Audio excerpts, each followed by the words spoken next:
వచ్చిందో చూడు. శాపగ్రస్తమైన ఆ యొక్క స్థలములో పుట్టిన రూతు ఆశీర్వాదానికి వారసురాలయ్యింది బైబిల్ గ్రంథంలో. దీవెనికి వారసురాలయ్యింది బైబిల్ గ్రంథంలో. ఖ్యాతి నొందిన వ్యక్తిగా ఉన్నది బైబిల్ గ్రంథంలో. రూతు ఏ యొక్క ప్రాంతానికి సంబంధించింది అంటే మోయాబీరాలు అని రాయబడింది.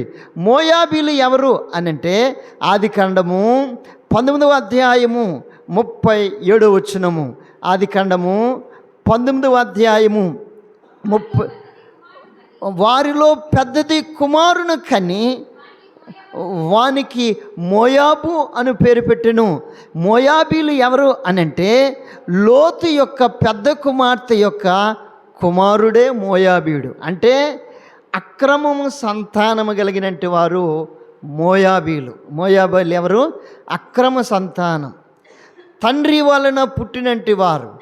లోతు యొక్క పెద్ద కుమార్తె తండ్రికి ద్రాక్షారసము పట్టించి ఆయన మత్తుగా ఉన్నప్పుడు ఆయనతో సైనించును అని రాయబడి ఉంది.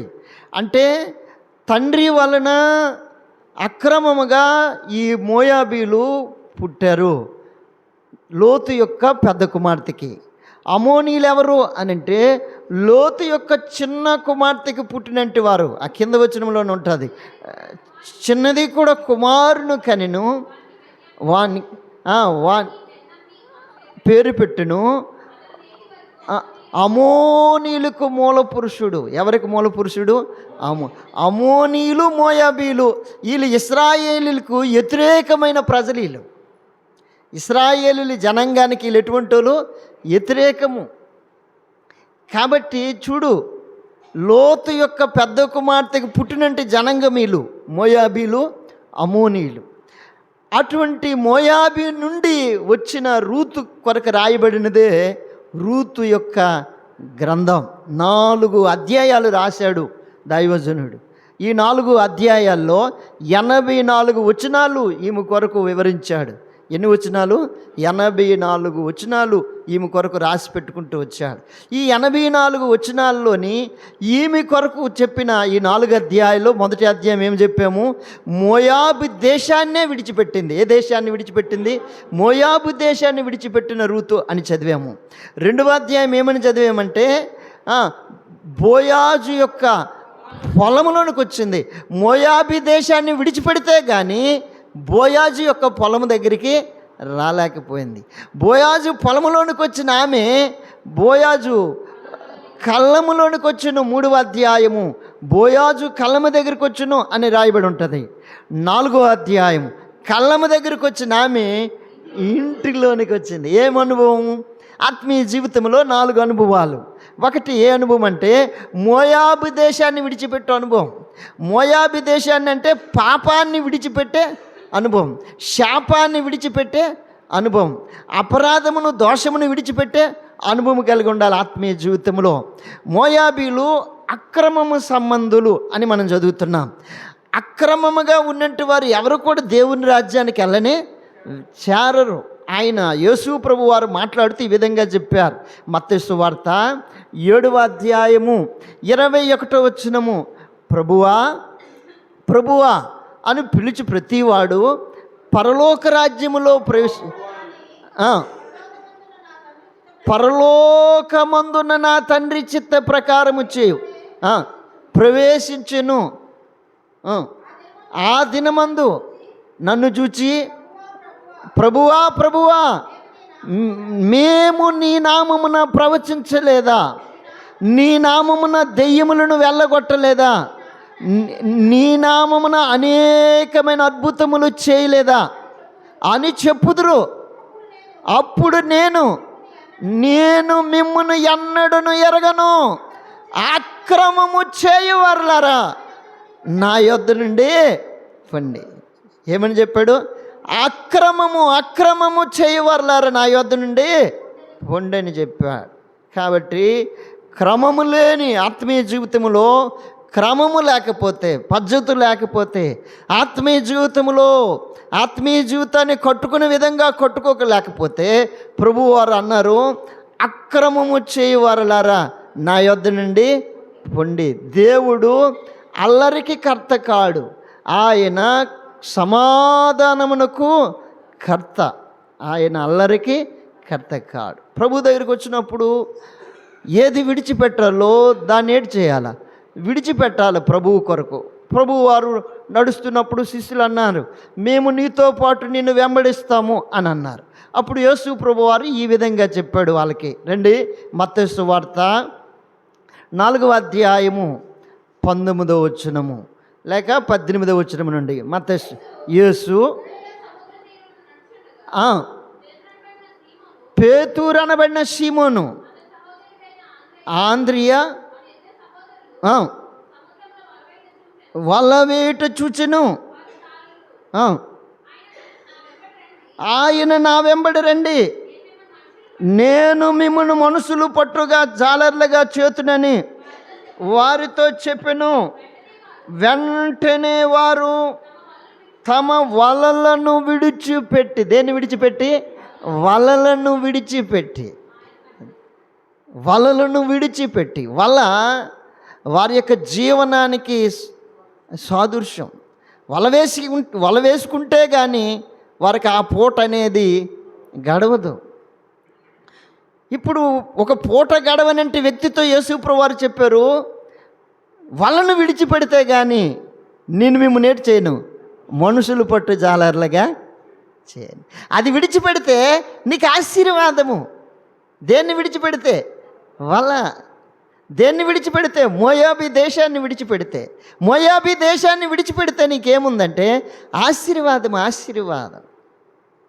హెబ్రీయులకు రాసిన పత్రిక 12వ అధ్యాయము 1వ వచనము, సులువుగా చిక్కులు పెట్టు ఇంత గొప్ప సాక్షి సమూహము మేఘము వలె మనల్ని ఆవరించినందున మనము కూడా ప్రతి భారమును సులువుగా చిక్కులు పెట్టు పాపమును విడిచిపెట్టాలి. సులువుగా చిక్కులు పెట్టు పాపం. సులువుగా చిక్కులు పెట్టు పాపాలంటే ఏంటి? మన సులువుగా చిక్కులు పెట్టు పాపాలంటే ఏంటమ్మా? అబద్ధాలు. సులువుగా ఆడేస్తాము. ఎలాగాడేస్తాము? సులువుగా, తేలిగ్గా. అబద్ధం ఆడితే దానివల్ల నష్టమేట్లేదు అనుకుంటారు చాలా మంది. అలాగ అబద్ధాలు ఆడుకుంటూ ఉన్నామనుకో ఎక్కడికి వెళ్ళిపోతాము? నరకానికి. ప్రకటన గ్రంథం 21:8 వచనంలో చివరి భాగంలో అబద్ధికులందరూ అగ్ని గంధకములతో మండు గుండములో పాలు పొందుదురు, ఇది రెండవ మరణము. అర్థమవుతుందా? కాబట్టి సులువుగా చిక్కులు పెట్టు పాపాలు, ఇంకా అబద్ధము. రెండవది ఏంటంటే ఇంగ్లీష్ పదాలు ఉంటాయి కొన్ని. ఏ పదాలు అవి? ఇంగ్లీష్ పదాలు. అవి సులువుగా ఆడేస్తుంటాం, తేలిగ్గా. అవి విడిచిపెట్టాలి. ఇవతలు ఇంగ్లీష్ పదాలు ఆడేసి ఇవతలు ప్రభు దగ్గరికి వచ్చినప్పుడు పరిశుద్ధమైన పదాలు కూడా పలికేస్తూ ఉంటాం. ఇంగ్లీష్ పదాలు అంటే అర్థమైపోయినాయి కదా, తప్పు మాటలు, ఆడరాని మాటలు. అవన్నీ ఏడు చేయగల విడిచిపెట్టాలి. ఒకటి మోయాబీ దేశాన్ని విడిచిపెట్టాలా. 2 శిష్యులతో చెప్పాడు, మీ వలను విడిచిపెడితే నేను మిమ్మల్ని మనుషులు జాలర్లుగా చేస్తానన్నాడు. 3 సులువుగా చిక్కులు పెట్టు పాపాలను మీరు ఏడ్చేలా విడిచిపెట్టాలి. అబ్రహాముకు పిలిచినప్పుడు ఆయన అన్నాడు, ఆదికాండం 12వ అధ్యాయము 1వ వచనము, అబ్రహాముతో ఈ విధంగా చెప్పాడు, యెహోవా నీవు లేచి నీ దేశము నుండి, నీ బంధువుల యొద్ద నుండి, నీ తండ్రి ఇంటి నుండి బయలుదేరి నేను నీకు చూపింపబోవు దేశమునకు వెళ్ళుము, నిన్ను గొప్ప జనముగా చేస్తాను. నీ దేశాన్ని వదిలేయాల, నీ బంధువులను విడిచిపెట్టాలి, నీ రక్త సంబంధులను విడిచిపెట్టాలి. నీకు ఏదైతే నువ్వు ఎక్కువగా ప్రేమిస్తున్నావో నువ్వు ప్రేమించిన దాన్నే ఏడ్చేలా ప్రభు కొరకు విడిచిపెట్టాలి. ఇప్పుడు రూతుతో చెప్పాడు 1వ అధ్యాయంలో. ఆ 1వ అధ్యాయం, నీ దేశాన్ని విడిచిపెట్టాలి. మోయాబీ దేశాన్ని విడిచి వస్తుంది. ఎక్కడికి? బెత్లెహేముకు. ఎంత అనుభవం! పాపాన్ని విడిచిపెడితే కానీ ఎక్కడికి రాము? పొలములోనికి రాము. పొలము సదును చేయబడిన స్థలముగా కనబడుతుంది. అక్కడ ఏ విధమైన ఆ ఆ పొలములో ఆ సదును చేస్తే కానీ విత్తనాలు వేయటానికి అవకాశం లేనే లేదు. పాపాన్ని ఎప్పుడైతే విడిచిపెడతామో అప్పుడు హృదయము సదును చేయబడిన పొలంలాగా ఉంటుంది. ఆ హృదయంలో ఏమి విత్తాలంటే మంచి నేలలో విత్తబడిన విత్తనాలు లాగా దేవుని యొక్క వాక్యాన్ని ఆ పొలంలో ఏం చేయాలా? జల్లాల, అంతే. ఆ మంచి నేలలో విత్తబడిన విత్తనం ఏమైందనంటే 30 దంతులు, 60 దంతులు, 100 ఫలించింది. దావీదు 52వ కీర్తన 8వ వచనం అంటాడు, నేను దేవుని మందిరములో నేనైతే దేవుని మందిరములో పచ్చని ఒలీవ చెట్టు, మామూలు సామాన్యమైన చెట్టు కాదు. కారణం ఆయన సదును చేయబడిన అనుభవం. పాపము తొలగిపోయింది. ఒకసారి మాత్రమే బత్షెబతో పాపము చేసినప్పుడు దేవుని సన్నిధికి వచ్చి పశ్చాత్తాపపడ్డాడు, కన్నీరు కార్చాడు, దేవుని సన్నిధిలో రోదించాడు. దేవా, నీ పరిశుద్ధాత్మ నా యొద్ద నుండి తీసివేయకు, నీ రక్షణానందము మరలా నాకు దయచేయు, సమ్మత కలిగిన ఆ మనసు నాకు దయచేయు, స్థిరమైన హృదయం నాకు దయచేయు అని దేవుని దగ్గర గోజాడాడు, ప్రలాపించాడు, కన్నీరు కార్చాడు, మొరపెట్టాడు. ఇప్పుడు అంటున్నాడు సదును చేయబడిన తర్వాత అంటే దేవుని కొరకు ఆయన హృదయము అనుకూలముగా ఉన్నది. ఇప్పుడు ఏమన్నాడంటే, నేను దేవుని మందిరములో ఎలాగున్నాను? పచ్చని ఒలీవ చెట్టు వలె ఉన్న. కారణం ఆ చెట్టు ఎలాగుంది? ఆయన రాసిన కీర్తన భాగములోనే 1వ అధ్యాయము 3వ వచనము, ఆకు వాడక తన కాలమందు ఫలమిచ్చు. అబ్బా, ఏమి మంచి మాటలు రాశాడు. 24 గంటలు ఏమయ్యా దావీదు గారు మీరు ఏం చేస్తారు? దేవుని కొరకేనండి.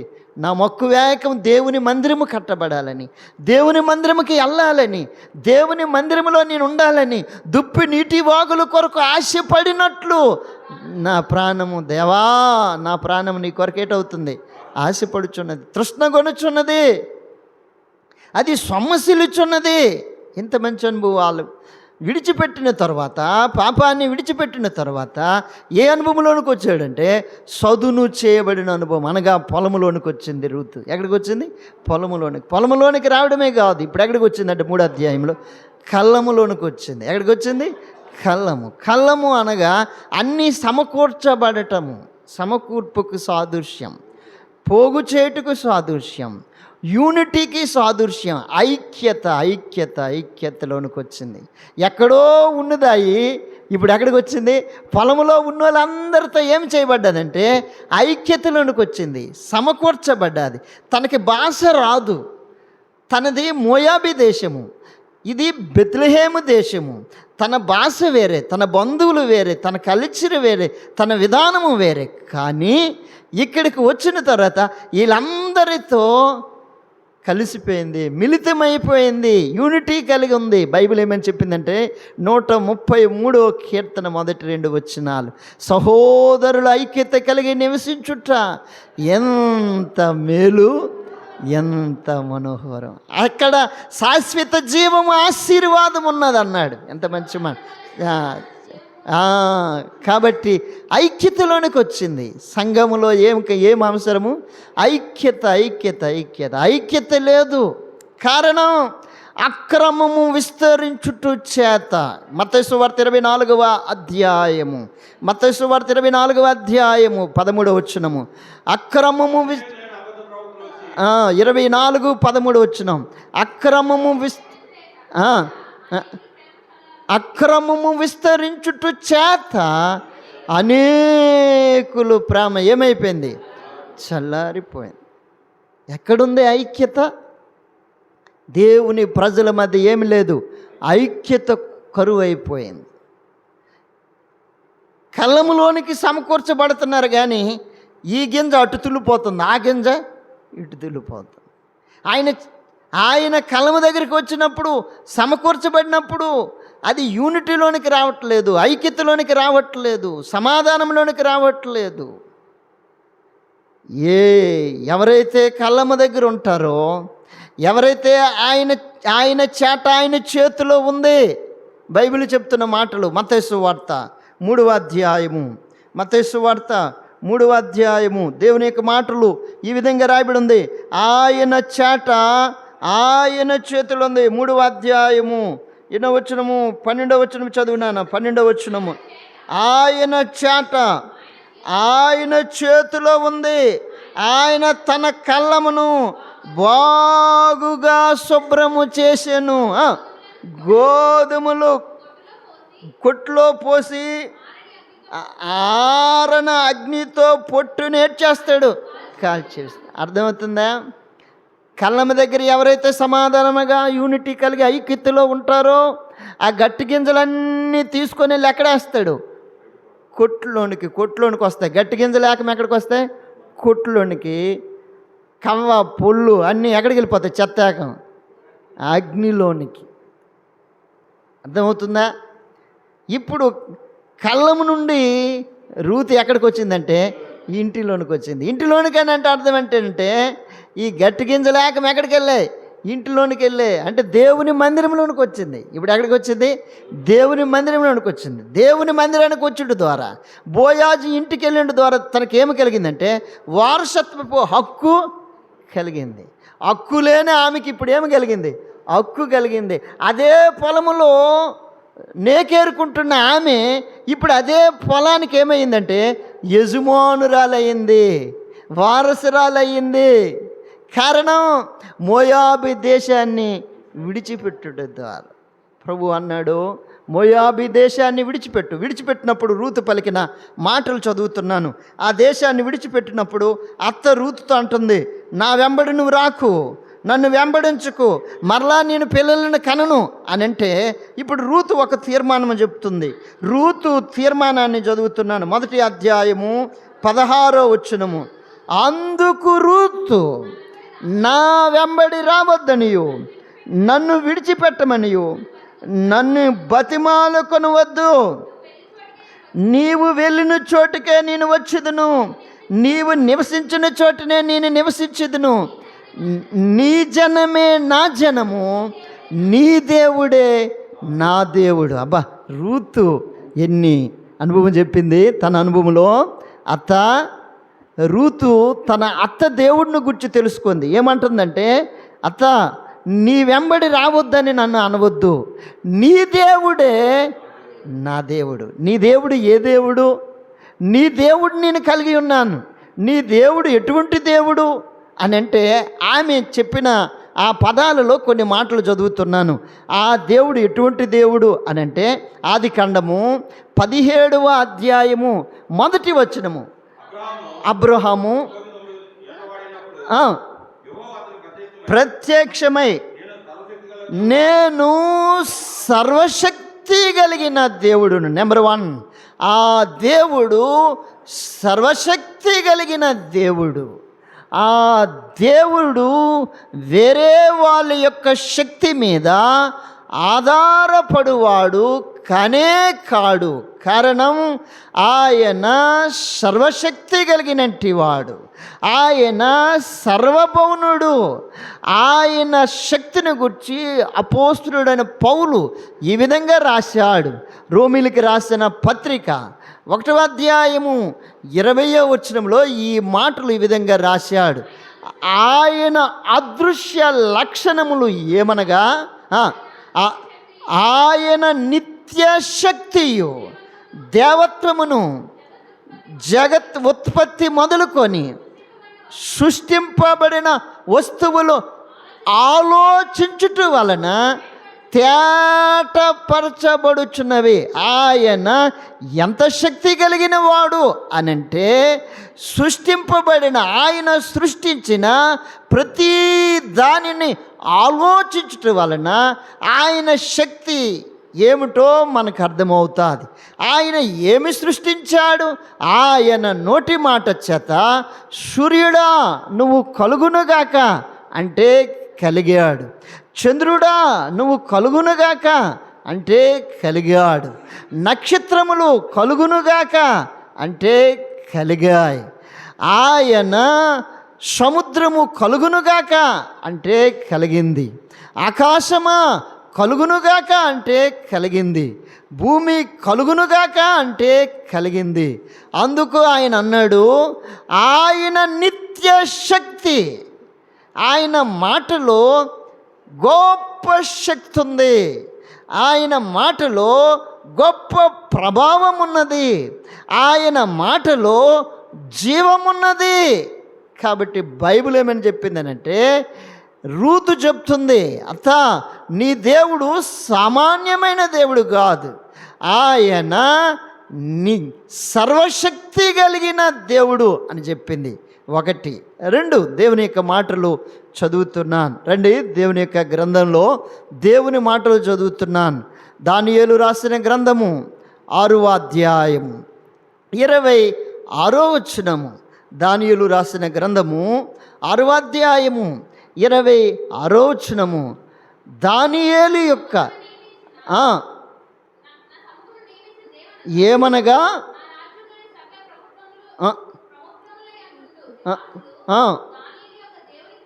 దానియేలు యొక్క దేవునికి భయపడవలెను, ఆయనే జీవము గల దేవుడు. దానియేలు యొక్క దేవుడు ఎటువంటి దేవుడు అనంటే జీవము కలిగిన దేవుడు. ఇది ఎవరు తెలుసుకున్నారు? రూతు తెలుసుకుంది. నయోమి యొక్క దేవుడు సామాన్యమైన దేవుడు కాదు, ఆయన జీవము కలిగినట్టి వాడు, ఆయన ప్రార్థనలను ఆలకించినట్టి వాడు, ఆయన మనుషుల యొక్క మనవలను ఆలకించినట్టి వాడు, ఆయన నోరుండి మాట్లాడలేనట్టి వ్యక్తి కానే కాదు. ఆయన నీతో మాట్లాడగలడు, నీ మాటలు ఆయన వినగలడు, నీ మాటలకు ఆయన జవాబు ఇవ్వగలడు. అందుకు చెప్పింది, దానియేలు యొక్క దేవుడు జీవము కలిగిన దేవుడు. రండి, దానియేలు రాసిన గ్రంథము 3వ అధ్యాయము 28వ వచనము.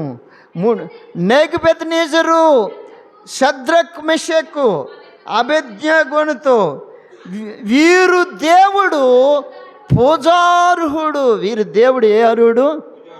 పూజకర్హుడు. సామాన్యమైన దేవుడా? వీరు దేవుడు ఆరాధనకు యోగ్యుడు, పూజకర్హుడు. ఈ దేవుడు తప్ప వేరొక్క దేవుడు లేనే లేడు. రాజులు రాసిన 2వ గ్రంథం 5వ అధ్యాయము 15వ వచనములో నయమాను బాగు అయిపోయిన తర్వాత, ఆయన బాగుపడిన తర్వాత, ఆయన శరీరములో ఉన్న కుష్ఠరోగం అంతా తొలగిపోయిన తర్వాత నయమానిస్తున్న సాక్ష్యం ఏమిటో తెలుసా? రాజులు రాసిన 2వ గ్రంథం 5వ అధ్యాయం 15వ వచనము. అప్పుడు అతడు తిరిగి వచ్చి నిలిచి ఇశ్రాయేలులో ఉన్న దేవుడు తప్ప లోకమంతట మరి యొక్క దేవుడు లేనే లేడు. కారణం, ఈ దేవుడు బాగు చేసిన దేవుడు, ఈ దేవుడు స్వస్థపరిచిన దేవుడు, ఈ దేవుడు ఎటువంటి రోగాన్నైనా నయం చేసిన దేవుడు, ఎటువంటి వ్యక్తినైనా ఈ ఇశ్రాయేలు ఈ దేవుడు బాగు చేయగలడు. ఎటువంటి వ్యక్తినైనా యేసయ్య దగ్గరికి వచ్చిన ఎంతోమంది బాగుపడ్డారు. దొంగలు బాగుపడ్డారు, కూనికోరులు బాగుపడ్డారు, హంతకులు బాగుపడ్డారు, టెర్రరిస్టులు బాగుపడ్డారు, నక్సలైట్లు బాగుపడ్డారు. ఎంతోమంది యేసయ్య దగ్గరికి వచ్చి వాళ్ళు ఏమయ్యారంటే బాగుపడ్డారు. అందుకైన అంటున్నాడు, ఇశ్రాయేలీలో ఉన్న దేవుడు తప్ప లోకమంతట మరి యొక్క దేవుడు లేడు లేడు లేడు. కారణం, ఈ దేవుడు పూజకు అర్హుడు, ఈ దేవుడు ఆరాధనకి యోగ్యుడు, ఈ దేవుడు నమ్మదగిన దేవుడు, ఈ దేవుడు సమస్తమును కలుగు చేసిన దేవుడు. దేవుని యొక్క మాటలు చదువుతున్నాను. ఇర్మియా గ్రంథము 10వ అధ్యాయము 10వ వచనము. ఇర్మియా గ్రంథము 10వ అధ్యాయము 10వ వచనము. యెహోవాయే నిజమైన దేవుడు, నిజమైన దేవుడు, నిజమైన దేవుడు. ఈయనే నిజమైన దేవుడు లోకములో. ఈయన నిజమైన దేవుడు అంటే ఆపోజిట్ పదము అబద్ధమైనవి ఎన్నో ఉన్నాయన్నర్థం. ఈయన నిజమైన వాడు, నిజమైన రక్షకుడు, ఆయన జగద్రక్షకుడు.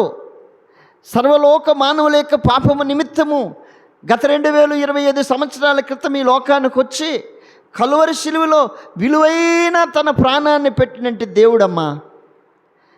మానవుని యొక్క పాపము కొరకై ఆయన తలపైన ముండ్ల కిరీటము కొట్టబడ్డాది, ఆయన యొక్క చేతులపైన మేకులు కొట్టబడ్డాయి, ఆయన కాళ్ళపైన మేకు కొట్టబడ్డాది, ఆయన ప్రక్కన బల్లిపొడు పొడవబడ్డాది, ఆయన వీపున 1-40 కొరడా దెబ్బలు కొట్టబడ్డాయి, ఆయన శరీరము నుండి నిలువెల్ల రక్తదారులు కారుకుంటూ వచ్చాయి. కారణం, మానవుడు పాపములో ఉండి చెడిపోతే బైబిల్ చెప్తున్న మాట ఏమిటో చదువుతున్నాను. రోమిలికి రాసిన పత్రిక 6వ అధ్యాయం 23వ వచనము, ఎలయనగా పాపము వల్ల వచ్చు జీతము మరణము, మరణము. ఆ మరణము నుండి మానవుడిని తప్పించడానికి కొరకు నిజమైన దేవుడు, ఏ దేవుడైతే ఆకాశమును, భూమిని, సూర్యుని, చంద్రుని, నక్షత్రమును సమస్తమును కలుగు చేశాడో ఆ నిజమైన దేవుడి లోకానికి వచ్చి మానవుని యొక్క పాపం కొరకు, మానవుని యొక్క అవిధేయత కొరకు, మానవుని యొక్క దోషము కొరకు రక్తాన్ని గార్చాడు, ప్రాణం పెట్టాడు, మరణించాడు, సమాధి చేయబడ్డాడు, తిరిగి లేచాడు. కారణం, ఆయన సజీవుడు. ఆయనకి మరణము ఆయనను ఆపలేకపోయింది. రోమన్ యొక్క సంఖ్యలు ఆయనను ఆపలేకపోయాయి. ఆయన పునరుద్ధానుడై తిరిగి 3వ దినమున లేచాడు. ఇంగ్లీష్లో మంచి మాట ఉంటుంది, రిజరక్షన్ ఆఫ్ గాడ్ అని ఉంటుంది. అంటే సజీవుడైన, తిరిగి లేచిన దేవుడు సామాన్యమైన దేవుడు కాదు. అందుకు బైబిల్ చెప్తున్న మాటలు ఏంటంటే ఆయన నిజమైన దేవుడు. రూతు ఏమని చెప్పింది?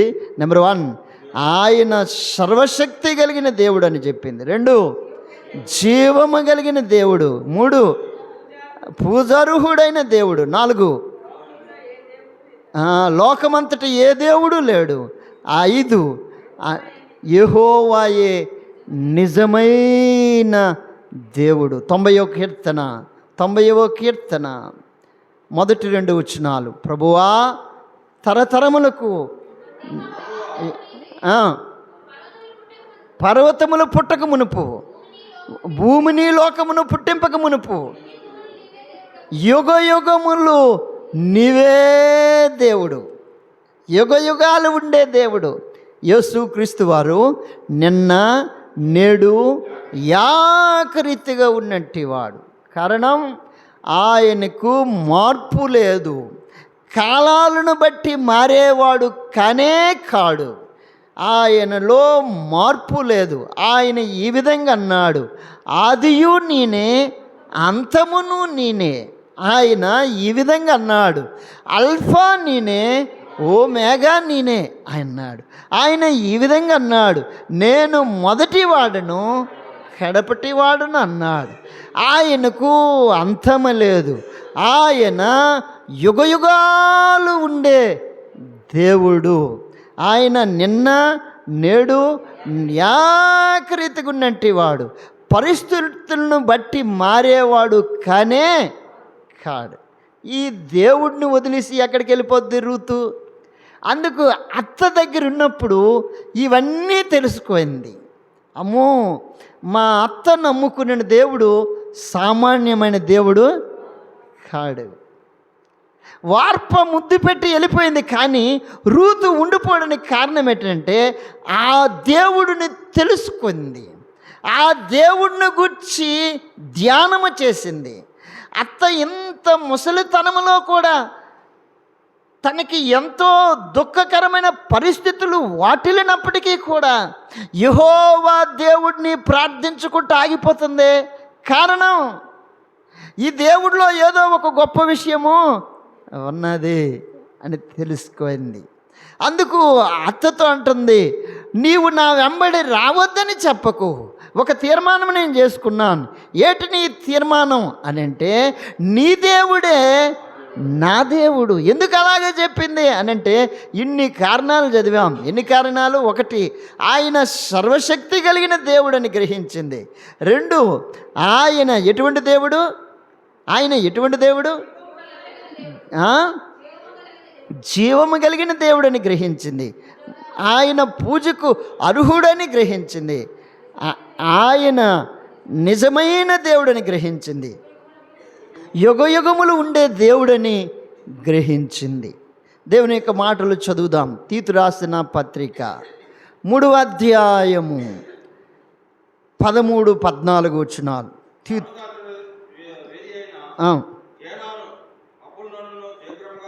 తీతు పత్రిక 2వ అధ్యాయము, క్షమించండి, 2వ అధ్యాయము 13-14 వచనాలు. మహాదేవుడు. ఏ దేవుడు? సామాన్యమైన దేవుడా? మహాదేవుడు. అందుకు ఏమని చెప్తుందంటే, మహాదేవుడును మన రక్షకుడైన యేసు క్రీస్తు యొక్క మహిమ యొక్క ప్రత్యక్షత కొరకు ఎదురు చుచుచు ఈ లోకములో స్వస్థ బుద్ధితోనూ నీతితోనూ భక్తితోనూ బతుకుచుండవలనని మనకు బోధించుచున్నది. ఎలా బ్రతకాలట? నీతితోనూ భక్తితోనూ. ఆ దేవుడు ఏ దేవుడు?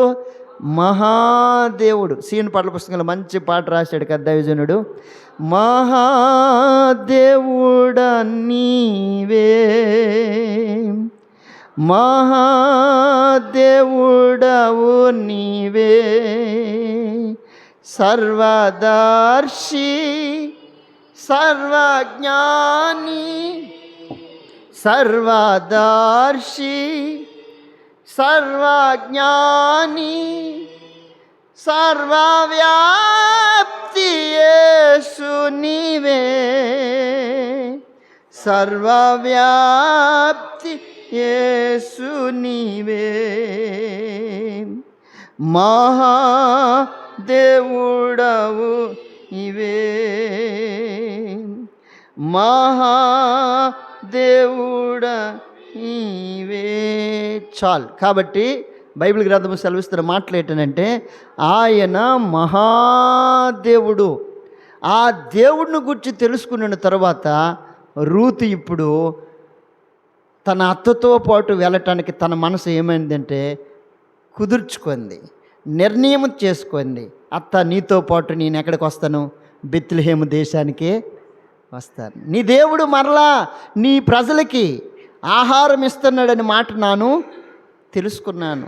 సామాన్యమైన దేవుడు కాదు, మహాదేవుడు. ఎంత మహాదేవుడు అని అంటే బైబిల్ గ్రంథం సెలవిస్తుంది, ఆయన ఎర్ర సముద్రమును 2 పాయలుగా చేశాడు. ఆయన మహత్కార్యము. ఆయన ఎంత మహాదేవుడు అని అంటే బైబిల్ గ్రంథం సెలవిస్తున్న మాట ఏంటంటే, ఫరో యొక్క సైన్యమంతటిని ఎర్ర సముద్రములో ఏం చేశాడు? ముంచేశాడు. ఆయన ఎంత మహాదేవుడనంటే, యొర్దాన నది నీరు గట్టుల మీదగా పొరులి పారుచుండగా దానిని ఏం చేశాడు? 2 పాయలు చేశాడు. ఆయన ఎంత మహాదేవుడు అని అంటే, ఎరుకో గోడలు అంటే ఎరుకో గోడ మీద 2 రథాలు వెళ్తాయట. అంత ఎడల్పు కలిగిన గోడ. అంత ఎడల్పు కలిగిన గోడని ఇశ్రాయేలు ప్రజలకు ఏమని చెప్పాడంటే, 7 మార్లు మీరు తిరగండి, అంతే ఎరుకో గోడ ఏమైపోద్ది? కూలిపోద్ది అన్నాడు. అంతే. ఆయన మహాబలము. అందుకు బైబిల్ చెప్తుంది ఆయన మహాదేవుడు, సామాన్యమైన దేవుడు కాదు. ఇశ్రాయేలు ప్రజలు ఎరుకో గోడ చుట్టూ 7 మార్లు తిరగగా ఎరుకో గోడలన్నీ కూడా ఏమైపోయాయి? కూలిపోయాను. అంత గొప్ప దేవుడు. ప్రజలు కేకలు వేయగా, యాజకులు ఆర్భాటముతో బోరలు ఊదగా గోడలన్నీ ఏమైపోయినాయి? కూలిపోయిన. చదువుతారా మాట? యెహోషువ రాసిన గ్రంథం 7వ అధ్యాయము 20వ వచనము. 7వ అధ్యాయము 20వ వచనము చదువుతా ఉన్నానా? చదువు. యెహోషువ రాసిన గ్రంథము 7వ అధ్యాయము 20వ వచనము. ఎంత మహాదేవుడు అనంటే, ఆయన మహాబలం ఎంత గొప్పది అనంటే బైబిల్ గ్రంథము సెలవిస్తున్న మాటలు చదువుతున్నాను. యెహోషువ రాసిన గ్రంథము 6వ అధ్యాయం 20వ వచనం చదువు నాన్న. క్షమించు. 6వ అధ్యాయం 20వ వచనము. యాజకులు బోరలు ఊదగా ప్రజలు కేకలు వేసిరి. ఆ బోరల ధ్వని వినినప్పుడు ప్రజలు ఆర్భాటముగా కేకలు వేయగా ప్రాకారము కూలెను. అంతే. ఎంత గొప్ప సంగతి. ఏమనుకుంటున్నా? దేవుడిని నువ్వు స్తుతించినప్పుడు, దేవుణ్ణి ఆరాధన చేసినప్పుడు, దేవుణ్ణి కీర్తించినప్పుడు, దేవుని సన్నిధిలో పాటలు పాడుచున్నప్పుడు, దేవుని సన్నిధిలో ప్రార్థన చేస్తున్నప్పుడు నీ ప్రార్థన వృధా కాదు తల్లి, నీ ఆరాధన వృధా కాదు, నీ యొక్క స్తుతి వృధా కాదు. దేవుడు నీ ముందున్న సమస్యలన్నిటిని ఆయన ఏం చేస్తాడంటే అణిచి వేస్తాడు. అంతే. ఇశ్రాయేలు ప్రజల మధ్య ఉండిన ఆ ప్రాకారములన్నిటినీ ఒకేసారి ఏం చేశాడంటే కూలిపోయాయి. బైబిల్లో కొన్ని సంఘటనలు ఉన్నాయి. ఏమిటనంటే పౌలు శీలులు వారు ప్రార్థించుచు పాటలు పాడుచుండగా శరసాలు సంఖ్యలన్నీ ఏమైపోయినాయి? ఊడిపోయాయి. అంతే. ఎంత గొప్ప సంగతి. ప్రార్థనలో శక్తి ఉంది. ప్రార్థనలో ఎటువంటి ఆటంకములైనా సరే, ఎటువంటి సమస్యనే కావచ్చు, ప్రార్థన చేస్తే వాటన్నిటిలో నుండి దేవుడు నీకు విజయాన్ని చేకూరుస్తాడు. ఎంత మంచి మాటలు. ఆయన మహాదేవుడు, సామాన్యమైన దేవుడు కాదు. ఇంకొక మాట చదివి మనం ముగించేద్దాం. ఆదికాండము 16వ అధ్యాయము 13వ వచనము. ఆదికాండము 16వ అధ్యాయం. అది చూచుచున్న దేవుడు నీవే. ఏ దేవుడు? చూచుచున్న దేవుడు. ఆగరు చెప్పింది. ఆగరు సారా యొద్ద నుండి అరణ్యంలోనికి వెళ్ళిపోతూ ఉంది. దేవుని దూత ఆగరుకు ప్రత్యక్షమయ్యేలాగా చెప్పింది, సారా దాసివైన ఆగరు, ఎక్కడి నుండి వచ్చితివి? ఎక్కడికి వెళ్ళిచున్నావు అని అంటే, అప్పుడు ఆమె చెప్తుంది, నా యజమానురాలు యొద్ద నుండి నేను పారిపోతున్నాను. దేవుని యొక్క దేవదూత చెప్తుంది, మరలా నీ యజమానురాలు చేతి కిందకి వెళ్ళి అణిగి ఉండు. ఈ బిడ్డ అరణ్యంలో చనిపోతాడయ్యా, నీరు లేవు అని అంటే, ఆ బిడ్డని దేవుడు ఆ భయంకరమైన ఎడారిలో నీటి బొగ్గను కలుగు చేసి వారి అవసరతను తీర్చినప్పుడు ఆమె చెప్తున్న మాట ఏంటో తెలుసా? చూచుచున్న దేవుడువు నీవు. ఈ మాట అబ్రహాము మరలా పలికాడు. ఎక్కడ? ఆదికాండం 22వ అధ్యాయము 9వ వచనం. అబ్రహాము తన కుమారుడైన ఇస్సాకును బలి ఇవ్వటానికి వెళ్ళినప్పుడు వచ్చినప్పుడు కట్టి పెర్చెను బంధించి ఉంచెను. చేయి చాపి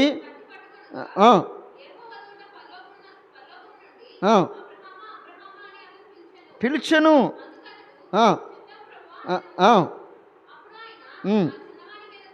ఆ చిన్నవాని మీద చేయి వేయకము, అతనిని ఏమీ చేయకము, నీకు ఒక్కడినై ఉన్న నీ కుమారుణ్ణి నాకు వెనుక తీయలేదు కనుక